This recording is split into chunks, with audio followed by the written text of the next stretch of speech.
পরীক্ষায় দুর্নীতি হচ্ছে, ছাত্রছাত্রীদের জীবনের কোনো পরোয়াই সরকার করে না। তাই 22 জন ছাত্রছাত্রী তারা এই নিট দুর্নীতির পর আত্মহত্যা করতে বাধ্য হলো, কার্যত ইনস্টিটিউশনাল মার্ডার হলো। তারপরও কোনো অ্যাকাউন্টেবিলিটি নেওয়া, সেটা আমরা ধর্মেন্দ্র প্রধানের কাছ থেকেও দেখিনি, এই দেশের শাসকের থেকেও দেখিনি। শুধু অ্যাকাউন্টেবিলিটির প্রশ্ন না, এই ব্যবস্থাটা সংস্কার করা, দেশের ছেলেমেয়েরা যাতে লেখাপড়া শিখতে পারে তার কোনো একটা সদিচ্ছা রাখা, কোনোটাই এই সরকারের আচরণে রিফ্লেক্টেড হয় না।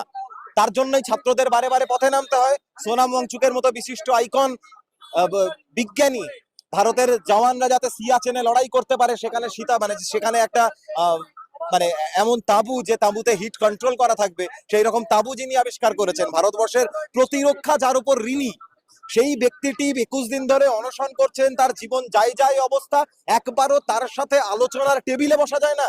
ধর্মেন্দ্র প্রধানের এত কি ইগো, এত নির্লজ্জ, 22টা প্রাণ চলে গেল। সোনাম ওয়াংচুকের মতো মানুষ মারা যেতে চলেছে অনশন করতে করতে। এত এত ছাত্রছাত্রীরা তারাও হচ্ছে অনশন করতে বসে আছে। গোটা দেশ জুড়ে আন্দোলন হচ্ছে, প্রত্যেকটা বিশ্ববিদ্যালয় কলেজে। কোন অ্যাকাউন্টেবিলিটি নেওয়ার প্রশ্ন নেই, সেটাকে সংস্কার করার শোধরানোর প্রশ্ন নেই। আসলে এই সরকারটা চায় লেখাপড়াটা উঠে যাক, লেখাপড়াটা আম্বানি আদানির ব্যবসা করার হাতের কুক্ষিগত অস্ত্রে পরিণত হোক। এটাই এই সরকারের মনোভাব, মোটিভ।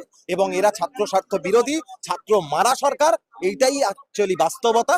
আর ছাত্র মারা সরকার থাকলেও ছাত্ররা চুপ করে ঘরে বসে থাকবে না। তারা তাদের মতো করে প্রত্যেক দিন, প্রত্যেকটা রাজ্যে, প্রত্যেকটা জেলায়, প্রত্যেকটা ইনস্টিটিউশনে তারা তাদের মতো লড়াই চালিয়ে যাবে।